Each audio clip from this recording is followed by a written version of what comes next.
Now what we're going to do is get ourselves into some breakdowns and bar arm situations. The bar arm is an excellent way to turn the bottom man. As a matter of fact, I would say it's one of the most common moves that you'll see from the top man when he's working to pin the bottom man. The first thing you need to do is get the bottom man broken down to the mat. And you could do it various ways that we just showed before. Personally, I like this near arm chop situation. Chop his arm, rotate his hips to the mat. Now what will happen, he'll probably go belly down. When he does that, right now, I find that one of the easiest ways to get myself into a bar arm situation is just by controlling this near arm. Many times, wrestlers think that they can't just pull this thing back. But if you just hook it right here and pull it hard, like that, a lot of times you'll be able to slip your bar arm in. Okay, once you get this bar arm in, there's a couple things you need to take notice of. Number one, you want to make sure that you get your body between his arm and his rib cage. Oftentimes, this is what will happen. This arm will slip down here, and you'll start to turn, and somehow he'll slip this arm out, and you'll lose your bar arm.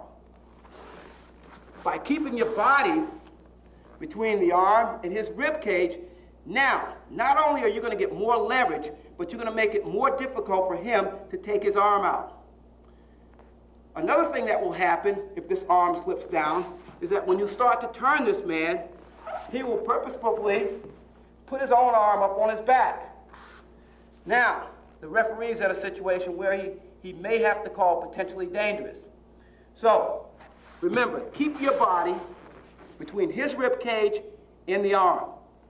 Now, once you get control of this arm, we're going to move up as close to his shoulder as we can get so that we can get maximum pressure on this arm when we start to turn him over. So if possible, you would like to get above his elbow. Above his elbow. And at all costs, you want to keep your body between the rib cage and his arm.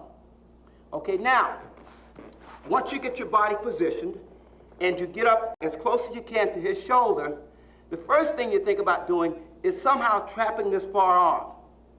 Because this is his brace. If I start to turn him, he's going to use this arm to brace out and stop himself from being turned over.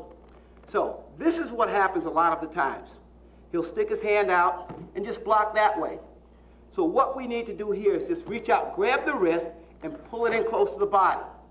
Just like that. Okay, again, just reach out, grab it, and pull it in. Now, what we want to do is take this forearm, move up and over, and trap that arm. That's on this first technique that we're getting ready to show. So from here, now, when we start to turn, what we want to do is drive his shoulder towards his ear. You walk up towards his head, and one thing you don't want to do when you're running a bar arm is get in a hurry, because you'll set yourself up to be rolled. So we trap this arm here. Now we start to drive his shoulder towards his ear. Now, as you start to rotate around his body, what you want to do is gradually drop your weight back this way. Just drop your weight back this way. Now, you just gradually walk around his head this way. Now, once you get here, you can go under his head, into his armpit, or into a half Nelson situation. The arm on this side is trapped in, and you want to keep that arm trapped in nice and tight. Again, you're down in here. You can go reverse Nelson here, or into a half Nelson situation.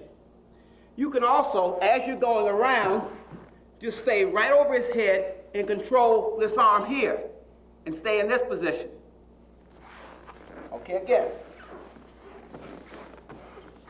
Okay, we break him down. Okay, put your bar in on him. Okay, now, once you get your bar in, again, keep your body between the rib cage and the arm. He sticks the arm out to brace. We're going to reach out. We're going to pull it in.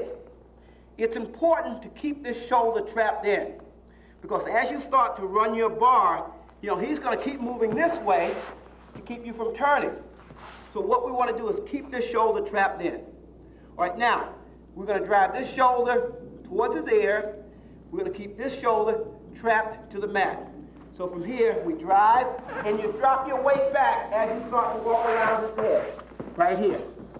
All right, now you can stop here, work for your pin, or rotate all the way around and go reverse Nelson into a pinning combination.